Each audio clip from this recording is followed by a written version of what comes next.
Hi, everyone. Welcome to Conversations on Data. I'm your host, Havish Madhvapati. I'm delighted to have with me today Divyabh Tyagi, who is currently working as a strategy consultant with Siemens Advanta Consulting, based out of Munich, Germany. He pursued his MBA from HEC Paris, which is one of the top 5 MBA colleges in the world, with 8+ years of experience working on digital transformation and strategy consulting projects in the energy and automotive sectors. He is experienced in driving projects focused on operating model transformation, business process re-engineering, and GTM strategy in energy, metals, and automotive sectors. Divyabh has also worked across the various stages of transactions lifecycle and helped develop the M&A capability of Accenture in India. I'm delighted to have him with me here today. Hi, Divyabh. Welcome to the podcast. Hi, Avish. Good afternoon or good morning at your side. And once again, thank you so much for giving this opportunity. It's a pleasure to speak with you.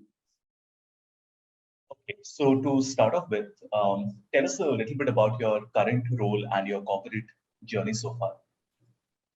Great. So Avish, currently I'm working as a strategy consultant with Siemens Advanta Consulting in their Munich office. I have close to 9 years of experience in the industry and consulting. I started my career in 2009, a fresh mechanical engineer graduate. I worked in a refinery plant with Larsen and Toubro for a year, then moved on to working in the automotive sector with Tata Motors. So for the first 4 years of my life, I focused a lot on manufacturing, process optimization. Then, like all engineers do, I did an MBA from IIT Ghaziabad, specialized in marketing and strategy. Had a great time there. Joined Accenture as a digital strategy consultant after my stint at IMT, wherein I worked on a couple of digital transformation programs and strategy projects for oil and gas, metals, and mining clients in Bangalore. After working for about 2 years at Accenture, I moved to PwC in Gurgaon, and that is where you and I first met during one of the training sessions. And then after just realizing what's next to do in life and how I can take my career to the next step, I decided to go for an MBA from outside India, and then looked at HEC Paris as a good option for that. Went there in 2019. It's a 16-month program. I specialized in digital innovation. Then after HEC, I worked in Schneider Electric for about 8 months, and right now I am working in Munich as a strategy consultant, like I already mentioned to you. Here, what I do is I work on strategy consulting projects across various sectors. We do mix of both in-house consulting for Siemens and also external consulting. So that's pretty much about it. Outside work, I enjoy traveling, cooking. I also am a theater practitioner. I've been doing theater since 2006. I was also featured by UTV Bindas in India in 2009, where I led a national campaign for people to vote. So that's pretty much it. I live in Munich with my family. I have a wife and a 5-year-old daughter who keeps us busy most of the times. That's pretty much it. I am more of a career explorer even now, to be more of a career enthusiast. Pretty much it. So you mentioned career, and if I can take you back a few steps into the pair of shoes of a BSchool student, how do you go about choosing the right career, right? I mean, we always have this notion that students in the, let's say, the top 50 or top 100 B schools in the country, and of course, here I'm talking about Indian B schools, that they have everything handed to them on a platter, and they have the right exposure, they have the best companies coming in. But then, sure, a part of that is true, but then there still is a lot of internal conflict, and you have to figure out what is it that you like.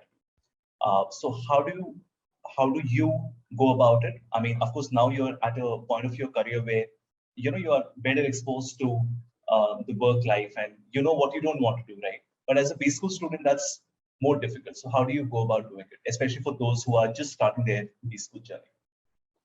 Okay. Yeah, I mean, that's a very valid question. I also get get this question quite a lot from people who either want to, go into an MBA or want to go into a consulting career or industry career. So pretty good. I mean, pretty valid question. I would say for anyone who wants, to have a good career for himself or herself, I think the key point here is to be very exploratory in in the nature of applying to jobs, or even like exploring jobs, and not just being wedded to one particular job because of the simple fact that you chose the job, right? So I think that's the bottom line, right? In terms of strategizing yourself, I would look at three key pillars here, right? One would be what, second would be where, and third would be how, right? So let me explain these a bit. When we talk about what, it's mostly about self-assessment, right? Wherein you do your self-assessment of your key skills, let's say your top 5 skills, or, the kind of working environment where you see yourself in a professional setting, the kind of people who you want to work with, what are your transferable skills. So basically kind of doing a baselining of yourself, even if you don't have experience, because a lot of B school aspirants in India, they don't have industry experience, right? Even in that case, you might have some good skills that can be transferable to the next job, like, whichever you want to have, right? So everything, even in consulting or even in any strategy project, I think a lot of it has to do with the baselining, right? So you first assess, you do a what analysis. Okay, then what is it, right? Then after you've done that, right, then you go to where do you want to go? Okay, so what's the market, right? Which kind of sector you want to target? So here, typically, as a thumb rule, there are 3 major categories, right? One is the industry, second is the function, and third is the country, right? So, and again, maybe in an Indian context, maybe the country would be mostly India, but still some people might have aspiration to move outside India. But here it's important to know which sector you should target, right? Which industry, or, like which function. And here I would say, in terms of the market, it's about getting the jobs, right? So you should know where the jobs are. Based on research and based on my understanding, I think there are typically three buckets of these jobs, or 3 markets, I would say. One is the open market. Second is the hidden market. And the third is the opaque market, right? The open market is about, like, roughly 25 to 30% of the jobs that you see available on LinkedIn or other platforms. Pretty open, right? I mean, you don't have to make effort to go for that job. And in this case, the open market would be also the placement days companies, right, that will visit the campus, like the day 0, day 1, day 2 companies, right? The other is the hidden market, right, which you probably have to find out, like doing your own research, right? For example, going into the company portals, or maybe going into common platforms where you might see, okay, there's this startup in the autonomous driving space, right, which doesn't publicize its job openings on LinkedIn. But wow, I mean, if I'm passionate about technology and automotive, that's how I merge my skills, and that's where I see myself going. These jobs will mostly not be advertised, right? And there can be a lot of these startups or venture capital firms which will not advertise a job, but you have to kind of find it. So these are the hidden markets. And the third, the opaque market, is basically which will be very difficult to penetrate, but it can be done through your social networks, right? For example, there can be a job, let's say in a corporate, for a data scientist, right, or a person who's passionate about analytics, etc., and he reaches out to his network, and the network, I mean, like the guy in his network knows the person. Yeah, I mean, this guy is an analytics wizard. Let me talk to my CEO, and maybe we can create a position for him. Right? That's where the opaque market comes into picture. So again, these three markets are more so from a global context, but of course, these would be majorly the three categories from an Indian context as well. And then last but not the least, I would say how to do it, right? So once you've done a what, where, now you come to, okay, how will you get that job? In this, you would need to do a lot of skill enhancement things like, okay, maybe working on your CV, your cover letter, your interview skills, or probably like learning skills, maybe Excel, Tableau skills, or maybe kind of if you're looking at a consulting job, working on case studies, doing mock interviews, fit plus case. So there are a lot of things. So basically, the how thing would be how you will achieve those goals. And again, we can talk in length about these different aspects, but this is how I would visualize anyone who is right now starting his B-School journey, or even in general professionals like us. It is just a template that all of us can follow, right? And we can go deeper into each of these categories, but that's how I would lay out in a nutshell. All right. You mentioned interviews. Can you share a little bit more about the types of interviews that are out there, depending on the function and the industry? Perfect. Yeah. So like you said, depending on the function, interviews vary a lot based on different jobs that you're targeting, whether it's a marketing job or a consulting job, or like probably a corporate strategist role, or a financial job. So I would say, I would like to classify this in two major categories. One would be the common interviews, which would be almost there for all type of jobs. The other would be some specific interviews. So in terms of the common interviews, I would say one would be basically, like the most common would be a fit interview or an HR interview, as you would call it. The second would be a CV-based interview. Third can be a competency based interview, wherein you would be asked about the skills that would be relevant in your next job. In terms of going into detail, I would say the HR interview or the fit-based interview is more like understanding your motivation behind applying for the job, right? Also, it can be a behavioral interview, right? So just to give an example, if you apply to Amazon, right, there are a list of leadership principles. I think there are about 14 leadership principles, which you need to exhibit in the interview. And that's why for Amazon, the fit interview, right, or the motivational or the behavioral interview is most important. So here you would be asked different types of questions like, okay, give me an instance when you handled, or when you managed conflict in a team, right? Give me an instance when you delivered something beyond expectations, right, etc. So basically, these are the scenarios that would be presented to you, and these test your leadership acumen. Right? So this category is one of the most common, wherein it can also be called an HR interview or a behavioral-based interview, right? Then there are also CV-based interviews, which typically focus on the CV, right? And again, these interviews can be merged together as well.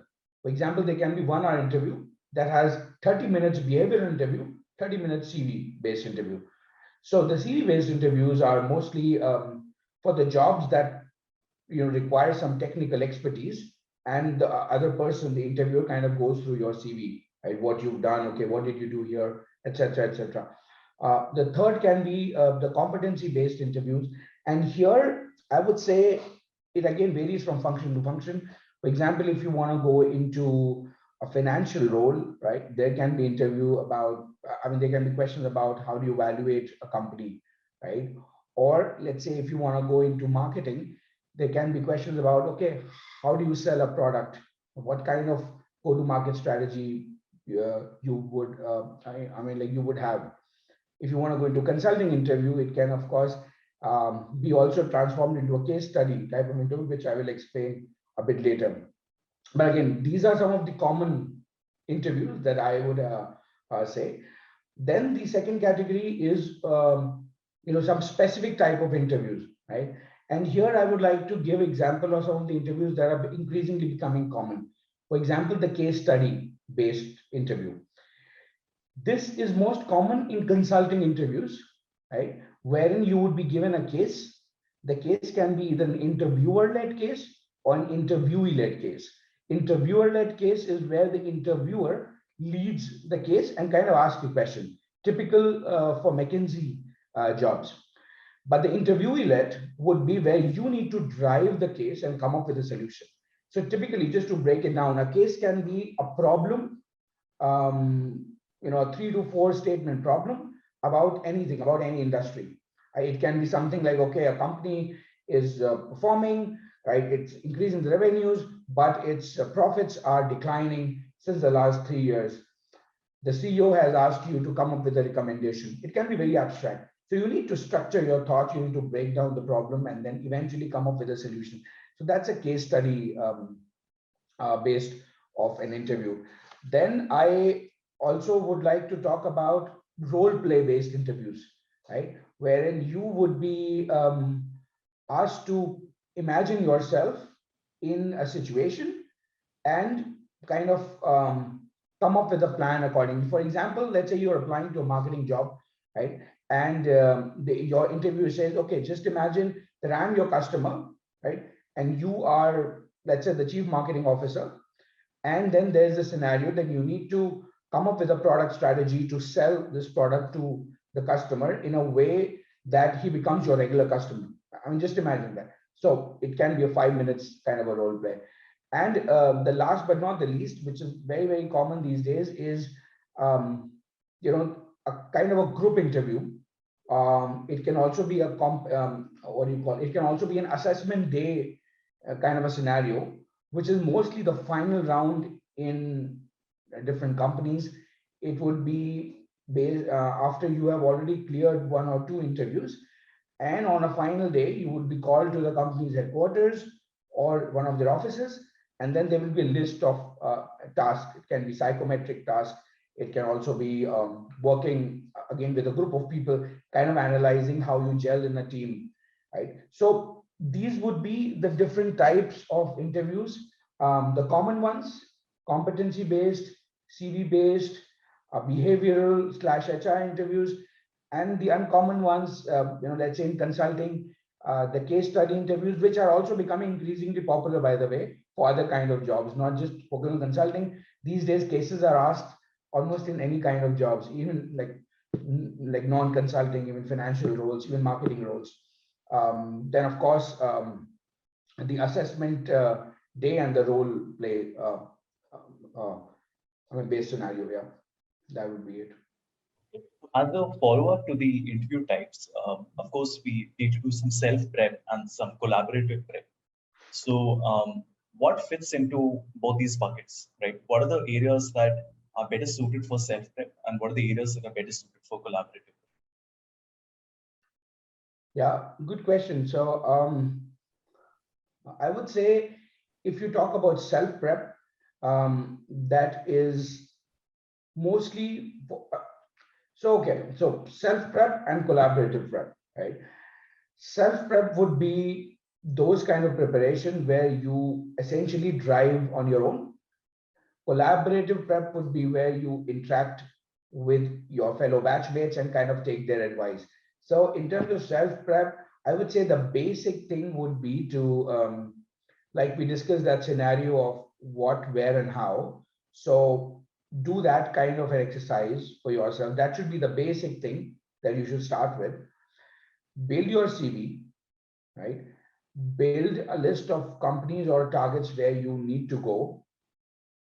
And of course, then you would also have to understand how you want to go there, right? So there can be a lot of, I mean, like if you need to network, that of course you should do on LinkedIn, or maybe participating in other forums, even in your B schools, participating in case study competitions, etc.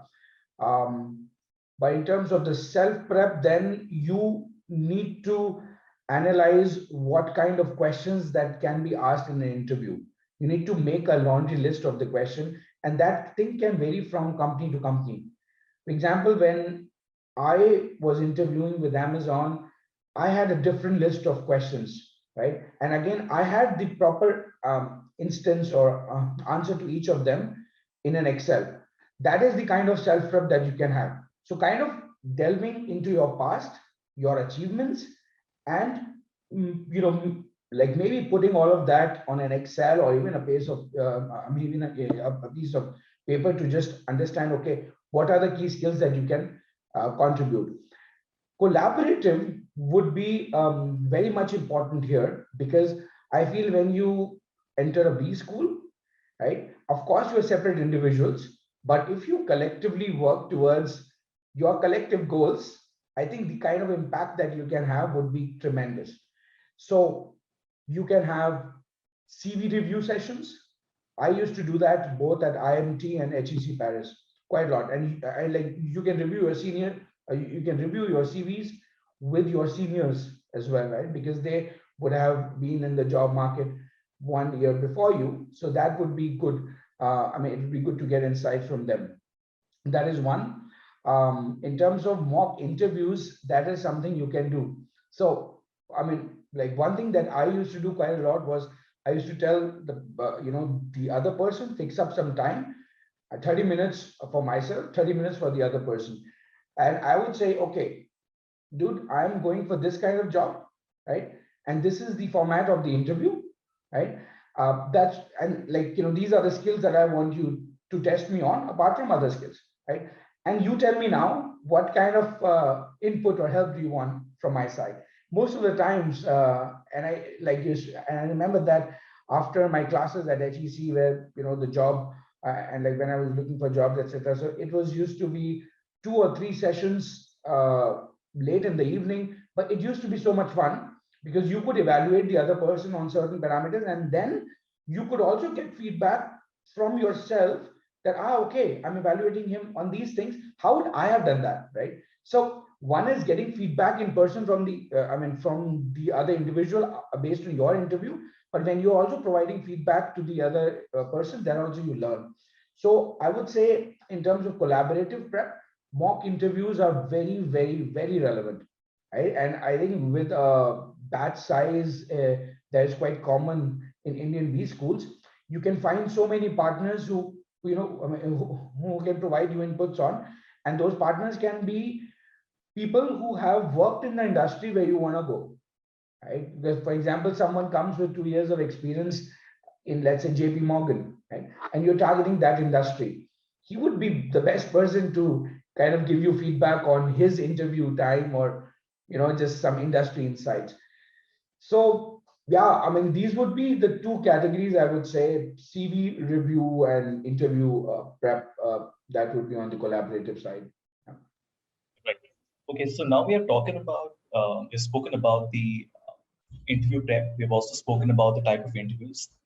How important is the first job? And the reason I ask that is because I got a campus placement with Reckitt, and I had a very early placement. I got placed in September, and my joining was in June. So I had a wonderful, 10 months before I joined. Yeah. But then I have realized with my dozen years or so of experience that, especially being an entrepreneur, it's very odd. You have these highs and lows. And just to give you an example, I started at an X salary, which was fairly decent. This is back in 2009 with Reckitt. Reckitt was a very good paymaster. And then I wanted to teach, so I left that cushy job. For 18 months, I was without a job. And I'm very proud to say that because I knew what I wanted to do, right? I knew I wanted to teach. And when people say, oh my God, you have the courage to do it, I would say I would have spent even longer, because that is what I knew I wanted to do, right? And, when I joined Amity University, I was getting like 0.2x, right? And today, what I get paid in a day is as much as I used to get paid in 2 months, right, when I was teaching. So it's a journey, right? But then there are different facets to it. We also talk about the risk aversion, right? And that is one thing I would like to hear from you in addition to the importance of the first job, because it's a very individual thing, right? There are factors around us, our family circumstances, the education loan that we have, what stage of life cycle we are at. But then, since you have worked in India internationally, what would your general advice be to everyone? And before you say anything, what I usually tell people is that it's a very individual thing. Yes, you should look at what others are doing and learn from their actions. But then at the end of the day, just because somebody else is doing it, maybe it doesn't work for you, right? I'm a first generation entrepreneur, but then in my heart, I knew this is what I wanted to do, right? And people say you had a lot of courage. I say it's courage, oblique foolishness. It's all the same thing. But at the end of the day, if you need motivation to become an entrepreneur, then probably you're not fit to be an entrepreneur, because entrepreneurs will figure out their way. But talking more from the traditional 9 to 5 sort of a setup, how important is the first job? And then if you do not get that dream first job, uh, what should go on in your head, right? And how should you plan your career? Yeah, that's my favorite question, to be honest. Yeah, and I say that because uh, I have navigated quite a lot in terms of careers and in terms of finding what is the right working environment for me, which types of people do I want to work with, and like you said, it's very individualistic, but of course, I feel that every individual should have such ambitions because ultimately, I mean, like before I answer the question, just imagine you starting work. I mean, on an average in India, about you start work at around 8:30, right, or 9. And then depending on the type of work, you would be lucky to get free from work at 5. And you would be even luckier to not get something on the weekend, to work on just tiny bits here and there. So essentially, let's say it's a 9 to 6 job. So you spend almost 9 hours of your 24 hours on the job. On an average, you sleep for 7 to 8 hours, right? So what's left is again about 8 hours, right? Now, so almost 1/3 of your day you spend at work, and maybe even more you spend thinking about work when you come back home, right? So first and foremost thing, you are going into a B school or you are already in a job after B school or even engineering school or whatever, right? It's very important to just analyze and introspect and have these kind of small touch points with yourself about, okay, what are you doing? Where do you want to go? Is this something that you're doing correct to your life? Right. And I feel these kind of introspection points are very much, or checkpoints are very much relevant, because then these kind of define how you would keep on enjoying the work, or how would you also, kind of excel in your current work and take care of health as well. So just to answer it short, it is very important to be in a setting where you want to be, right? So your first job is important to an extent, but I would not put too much weight into it, to be honest, right? I would say get the first job.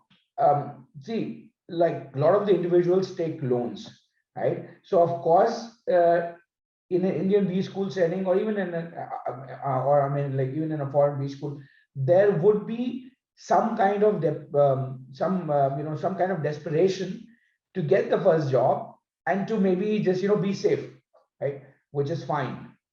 So either you take a bit of time, be more exploratory, and wait for the right opportunity.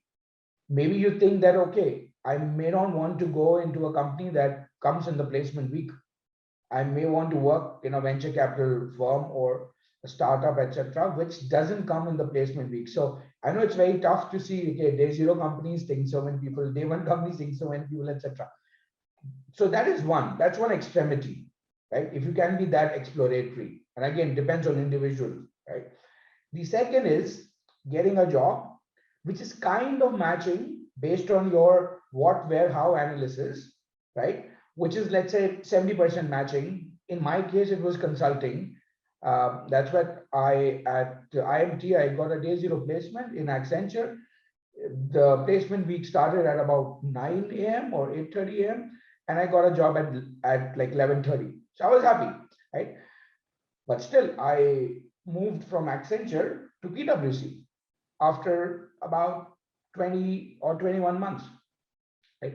So maybe I was in the middle, right? But again, it paved the way for a good future that I'm having now, because I was kind of sure that I want to do strategy, and I still want to do strategy, right? But maybe not the kind of work that I used to do at Accenture, right? So first job is important, but it is not the most important thing if you're not enjoying your first job that much. So just take that kind of calculated risk. And I know it's very difficult situation. It's easier said than done. But just imagine yourself to be either on the most exploratory side of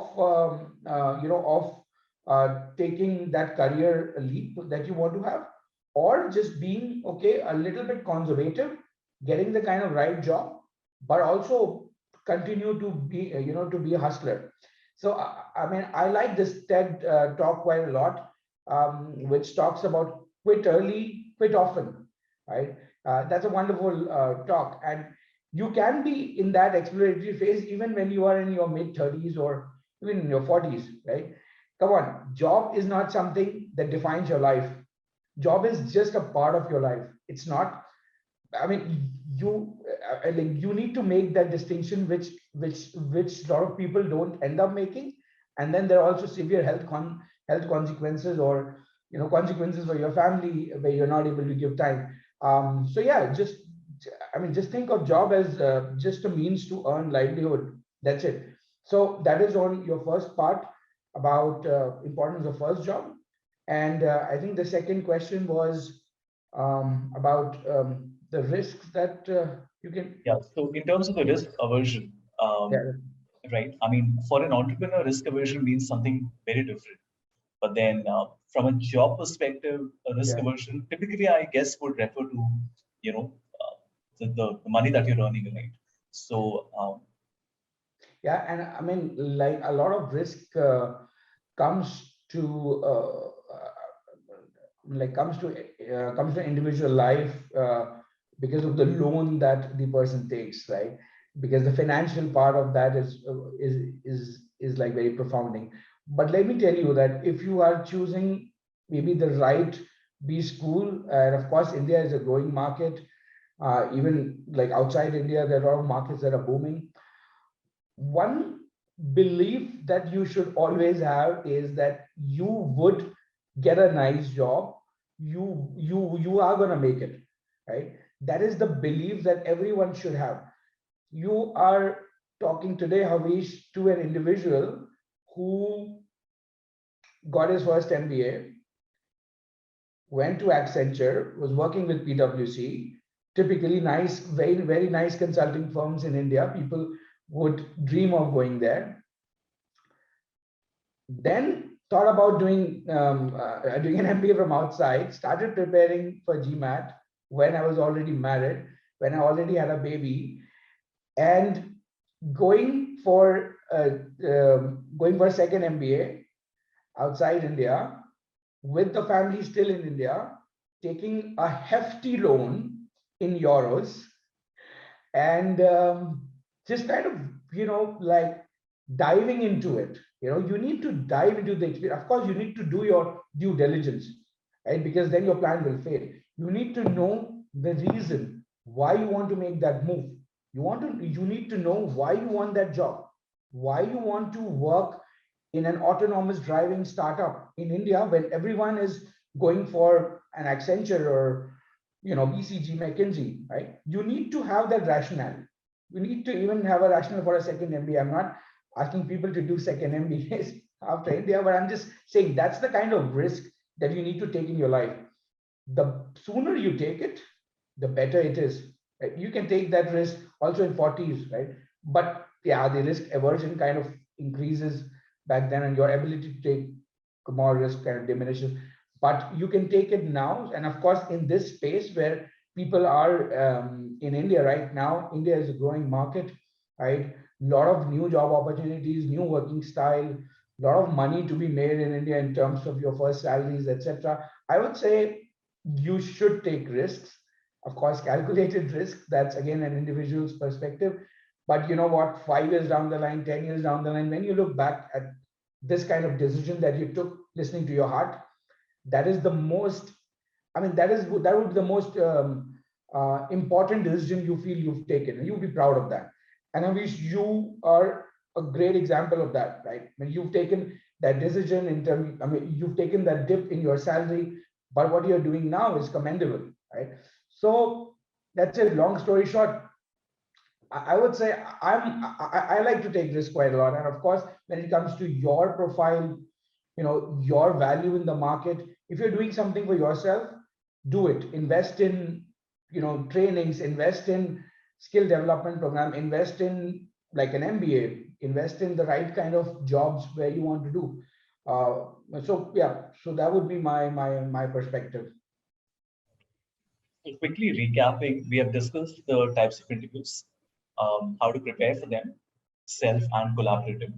We've discussed about the importance of first job, and now we come to the end, which is what happens once you join a company. So I was, discussing this with a very close friend of mine, Rohit Sharma. Rohit works currently as the Global Learning and Development Head for DXC, which is a top 250 Fortune. And he heads training and development for 1.2 lakh people across 70 countries for them. And what Rohit was saying was that a lot of BSchool students, who are excellent when it comes to their academic credentials and, everything ticks the box, they're not really able to survive within organizations or flourish as fast as you would expect them. Either they leave, or they are unhappy with their job, or maybe in the span of 5 to 6 years, they don't grow as fast as the organization wants them to grow. And we were discussing about this, and because I've seen it firsthand, right? I have seen a lot of these BSchool students who I have taught during the orientation session. And then in your mind, as a faculty, you can't help but identify the ones that you feel are going to grow.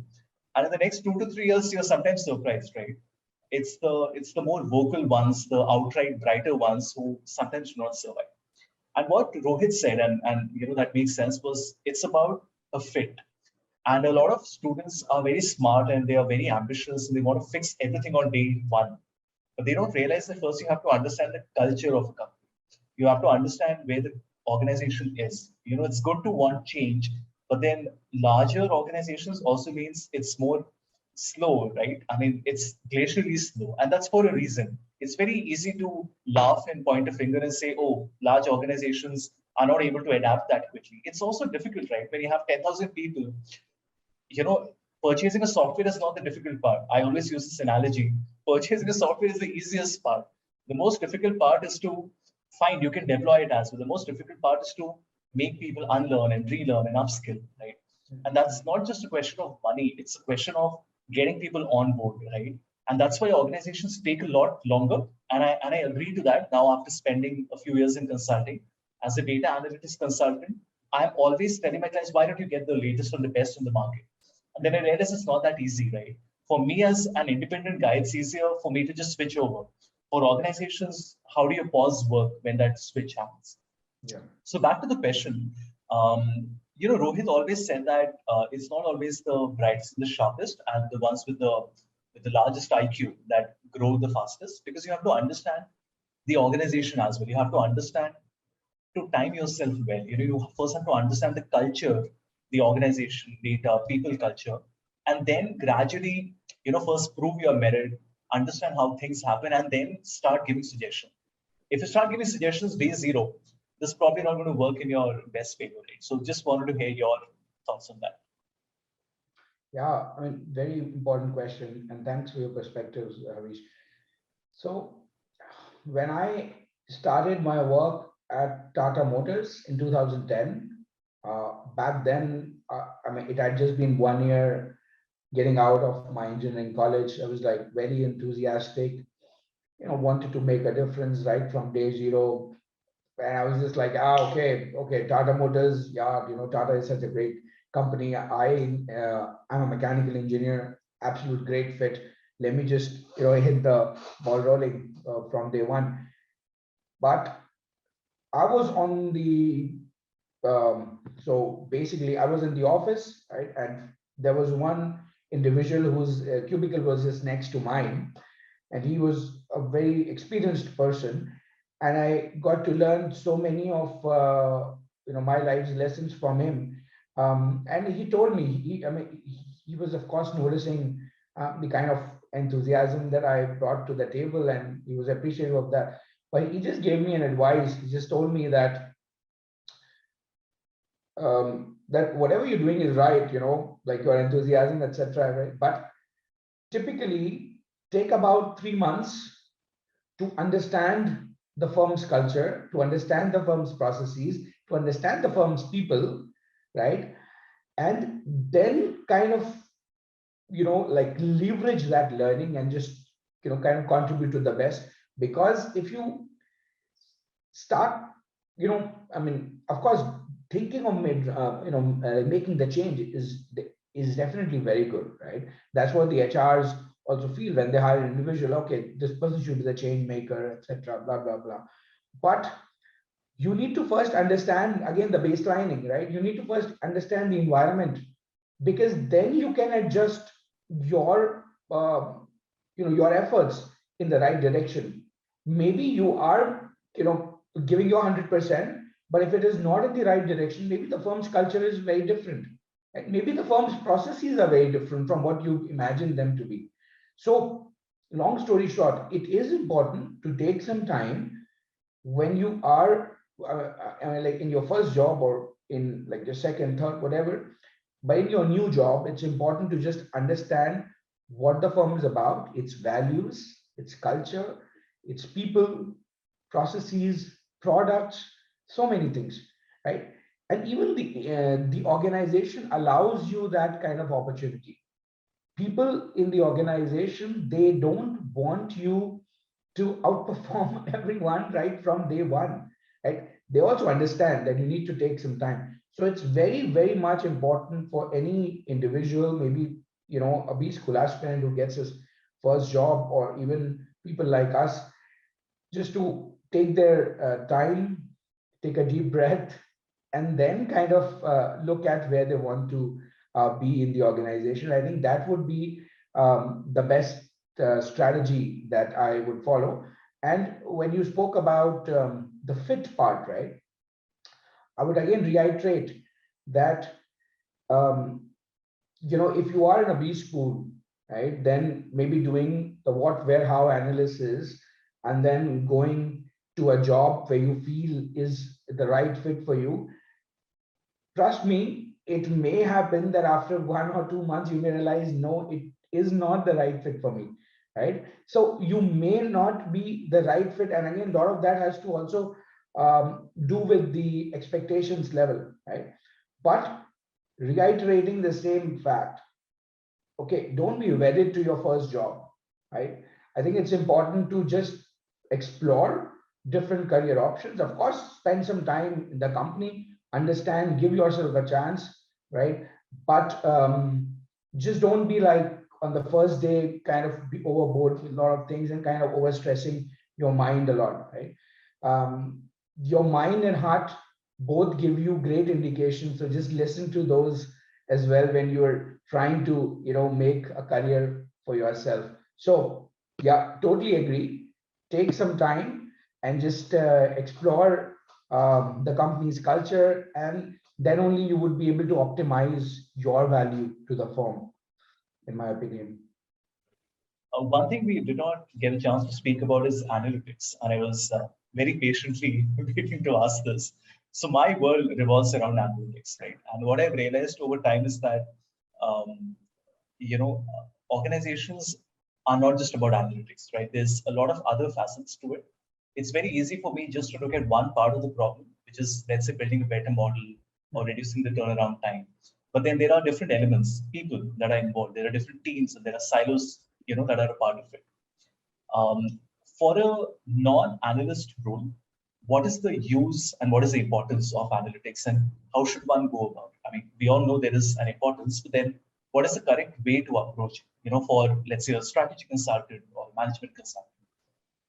Okay, great. So first part is what's the role of analytics, right? Here, I would say that analytics is increasingly playing such an important role in all forms of different types of jobs, uh, be it consulting, automotive, any industry you talk about is driven more and more by analytics, just because of few reasons. One, numbers are very powerful. Numbers don't lie, right? You see a machine's performance, right? And you feel that, okay, it has been failing for, once in every 3 months since the past 2 years. Now that just gives you a great indication of creating an algorithm and kind of having a solution. That's where predictive maintenance solution like Maximo and G has predicts, right? That's why these platforms come into the picture and everyone is going for these solutions. Why? Because it helps you predict the failures better. It helps you plan your operations effectively, right? So analytics are increasingly being used. One particular instance that I would like to point out. So during my time at Accenture, there was a project that we did wherein we used drones to improve agriculture productivity in Indonesia. Those were the palm oil plantations. And what the drone did, and for me, it was very fascinating because I had never experienced that. What the drone did was, drone took these spectral images of of the large plantation, and they were huge plantation. So it was very difficult for individual to actually measure, okay, which area has less productivity, less fertilizer, etc., etc. But if you just fly a drone over it, within minutes, it can take images of the whole area.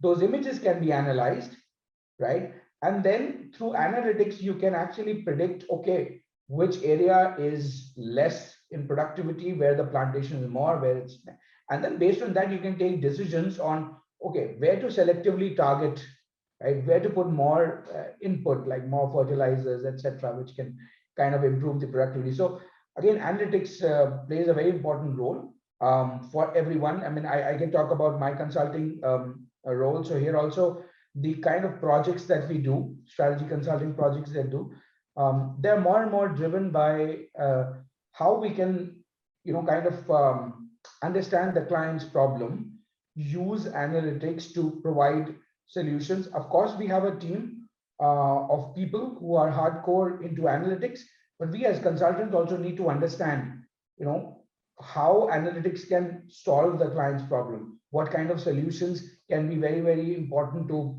improve the revenues, improve profit margins for the client. So again, it's a very long topic, but just to close it, I think analytics is very, very needed in any field you are targeting. So the second part of question was, like, what should be our approach, right? So what can we do? So here I would say there are some basic things like Excel that everyone should excel at. That is one, because like even as a consultant, you need to analyze a lot of the data from the client, kind of have insights about it, because the client most of the time doesn't know how to make good use of the data. Right? That's where you come into the picture. Excel is one. Then Tableau. That's also a great data visualization tool. Python. There are lots, right? But maybe start with Excel if you're already aware of that. If you're already good at that, maybe go into the next role. But then there are a lot of these roles that are posted by firms like Amazon, for instance, where you would say that this is not a data analytics role, But in their qualification, they would mention that knowledge of SQL is a plus, knowledge of Tableau is a plus, right? So kind of get that edge, right? So I would urge the B-School aspirants to kind of take the time, I mean, out of their rigorous academics, just take the time to go into some platforms where they can learn a lot of these things at a very small price, or sometimes even for free. Watch maybe your YouTube videos and learn about, because there's so much available in the market. So like the good part that has happened in this generation for individual is the amount of knowledge that is lying everywhere. You just have to be smart enough, and sometimes not even smart enough. You just need to Google something. You'll find a lot of these YouTube videos, and you can just get that knowledge. But yeah, long story short, analytics is very much needed in every form of life.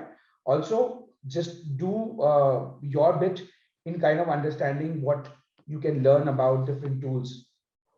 Right, so I think that would be a good head start. So we have spoken about a number of different things. Any final advice to B-School students? I would just say be fearless, be exploratory, be confident. You will have your ups and downs, but just remember what you're here for, right? Just remember your end goal. Have fun. I mean, that's very much needed. Make friends, make a network, learn learn something new each day. And would say that if you just have a good balance of not overstressing yourself while not overindulging yourself in fun activities, right? I would say if you have a good mix of both these things, you will definitely come out as a well balanced individual out of your MBA program. It's not important to come out as a person who has participated and won, let's say, 10 or 20 case study competitions in a B school. People who do that, they're perfect. I'm not saying anything against them, but I'm just trying to draw an analogy. You can also excel in both the things. You can also have fun and win cases. It's important to participate in these case study competitions, learn from it, win if you can, right? So give your best shot, but also make friends, have a nice network, enjoy, have fun, because the kind of conversations that you have in your B school, be it from India or outside India, those things stay. The network you build here, that network stays. Even today, just giving an example, let's say I want, for example, I want to move into Amazon, right? And I just want to, one, learn about their culture, learn about their values, learn about what they're doing.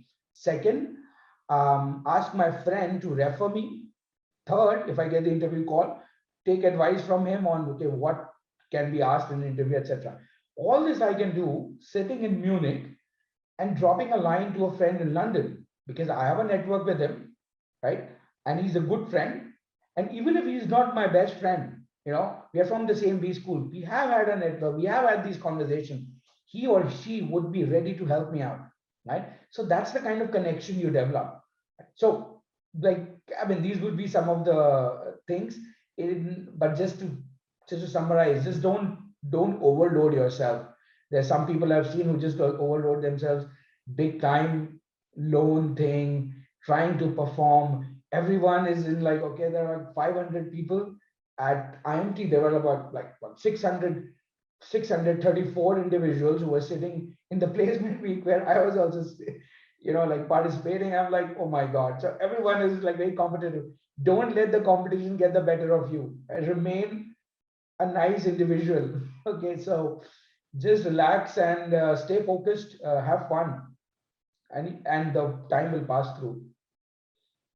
Thank you, Divyabh. It was an absolute pleasure. Same here, Avish. It was wonderful discussing with you on these points. And of course, it also made me remember my B school days in India, where, of course, it's not easy, right?